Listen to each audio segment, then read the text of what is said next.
비대면 매일 묵상, 예레미야서 38장 1절부터 13절을 본문으로 해서 비대면 매일 묵상 진행하겠습니다. 오늘은 2020년 9월 28일 월요일입니다. 이 본문의 말씀은 예레미야가 진흙 구덩이에 감금되었다가 간신히 풀려나는 내용입니다. 그가 갇혔던 이유는 유다 땅의 멸망, 재난, 바벨론이 침공해서 모든 사람이 죽을 것이라는 하나님의 경고를 전했기 때문이죠. 하나님의 선지자는 하나님이 말씀하시면 자기의 안위는 내려놓고 전해야 하는 사명이 있는 사람들입니다. 이 예레미야를 감금했던 사람들은 누구냐면 그 당시에 책임 있는 관리들이었습니다. 오늘 본문에 보면 고관이라고 표현되어 있고 그 이름은 유갈, 그 이름은 바술이라고 분명히 이름이 적혀 있습니다. 그리고 4절에 보면 그 고관들이라고 되어 있습니다. 고위 관리들인 것이죠. 이 책임 있는 사람들이 나라에 대해서 저주하고 나라에 대해서 재앙을 말하니 사람들이 민심이 혼란해지니 당연히 뭔가 제재를 가해야 되겠죠. 그래서 왕에게 나아가서 진언합니다. 왕이여, 이 거짓된 선지자가 우리나라가 멸망할 것을 말하고 있습니다.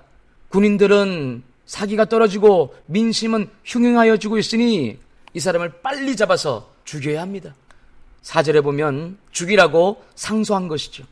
5절에 시드기야 왕은 마지못해서 허락해 줍니다. 아니, 마지못해서 허락하는 것처럼 말합니다. 내가 그들의 청을 거스를 수가 없습니다. 자기도 원했던 것이요.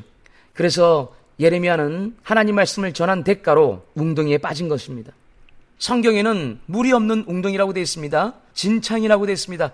그러니까 잔뜩 뻘만 있는 것이죠. 거기에 냄새가 나고 벌레들이 있고 먹을 것도 없고 마실 것도 없는 어둠이 깔려 있고 차갑고 질퍽질퍽한 물 웅덩이에 빠져 있는 겁니다. 감옥인 것이죠. 그런데 그때 희한한 일이 일어납니다. 8절에 보면 에벳 멜렉이라는 이름의 사람이 나와서 왕에게 진언합니다. 왕이시여, 저 선지자를 풀어 주옵소서. 근데 희한하게도 시드기야 왕이 또 그 말을 듣고 풀어줍니다. 희한하죠?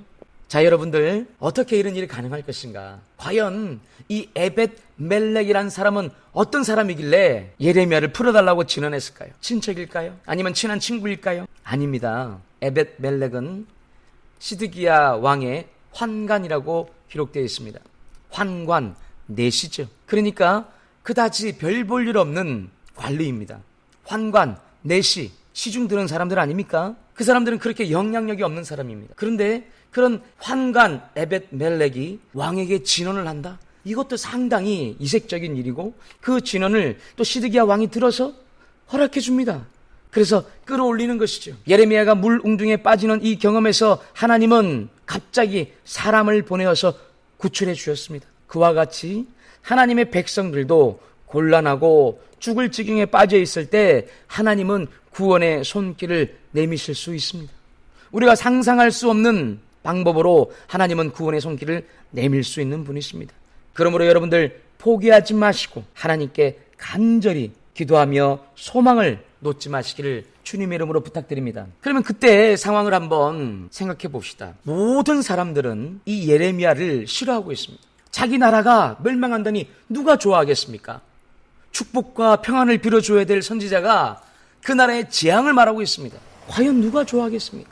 모든 사람이 당연히 미워하고 싫어하고 있습니다. 이때 여러분이라면 나서서 그 한 사람, 옳은 말을 하고 있는 그 한 사람을 변호해 줄 수 있겠습니까? 예레미야는 옳은 말을 했습니다. 하나님의 말씀을 전했습니다. 그는 진리를 전한 겁니다. 그러나 그 진리 때문에 모든 사람들은 낙심하고 좌절하고 마음이 흔들렸습니다. 이때 미움받고 있는 그 진리를 전한 사람을 여러분이 옳다하며 변호하며 보호해 줄 수 있겠냐라는 것입니다. 이게 바로 하나님을 경외하는 사람입니다. 성경에는 에벳 멜렉이 그다지 영향력이 없는 사람이기 때문에 많은 이력을 말하고 있지 않습니다. 그는 단지 환관 중에 한 명이었습니다. 그러나 그는 하나님을 경외한 사람인 거예요. 39장에 하나님께서 에벳 멜렉을 축복하십니다. 그가 이 바벨론의 침공을 받을 때 하나님께서 에벳 멜렉은 보호해 주실 것을 약속해 주어요. 왜냐하면 하나님의 선지자를 그가 변호하고 보호해 주었기 때문입니다. 놀랍죠. 그러니까 이 에벤멜렉은 하나님께서 너무나도 기뻐한 사람인 것이죠. 그리고 그 사람의 이력은 구스입니다. 요즘 현대로 치면은 이디오피아 사람인 겁니다. 저 먼 타향에서 노예로 끌려왔다가 왕궁으로 들어가서 거세하고 남성으로서의 기능을 잃고 비운에 빠져있는 삶을 살던 그런 남자입니다. 그 남자가 참으로 고마운 것은 하나님의 선지자를 알아보고 보호한 겁니다. 이게 바로 하나님을 경외하는 사람들인 것이죠. 하나님을 경외하는 사람들은 어떻습니까? 대세를 따라가는 게 아니에요. 많은 사람들이 가는 길이라고 해서 마냥 따라가는 사람들이 아니죠. 많은 사람들이 가고 있는 그 길이 틀렸으면은 틀렸다고 말하는 사람, 진영 논리에 빠져있지 않은 사람, 그게 바로 하나님을 경외하는 사람들의 모습입니다. 지금 이 시대에는 그런 하나님을 경외하는 사람들이 너무나 필요한 것 같습니다.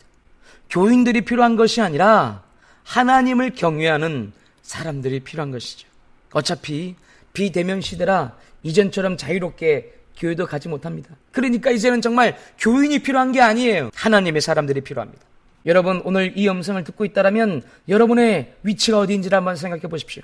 여러분들은 하나님의 편에 서 있습니까? 아니면 여러분들이 지지하는 한 사람이나 한 정당이나 어떠한 단체에 속해 있습니까?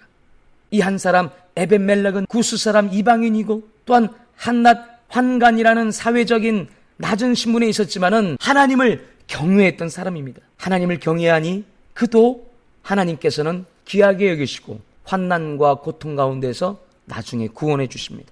내가 만약 진리의 편에 선다 그래서 손해를 보고 사람들에게 오히려 손가락질을 당하거나 사람들에게 오히려 곤란한 일을 당한다고 할지라도 하나님의 편에 서서 대가를 치를 줄 아는 사람들이 되어야 될 것입니다. 그래야 하나님께서 하나님을 경외하는 그런 사람을 직접 보호해 주실 줄로 믿습니다. 하나님을 경외하는 사람은 진리의 편에 서는 자입니다.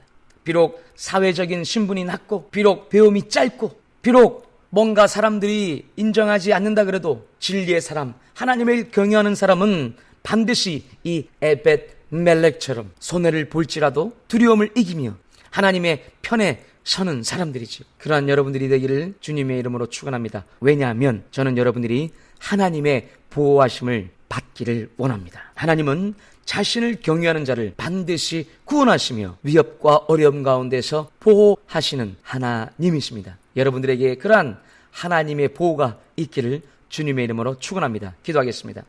오 아버지 하나님, 오늘 이 월요일 날 일상을 시작하며 세상으로 나아가는 그리스도인들이 있습니다. 비록 소수의 사람일지라도 이 음성을 듣는 사람이 있을 것입니다. 그들이 하나님을 경외함으로 사람과 어떤 한 조직의 편에 서는 것이 아니라 진리의 편에 서서 그리스도 예수의 편에 서서 옳음을 추구하며 그릇된 것을 부인하며 하나님을 잘 쫓을 수 있는 하나님을 경외하는 사람들 되기를 말씀으로 권했습니다.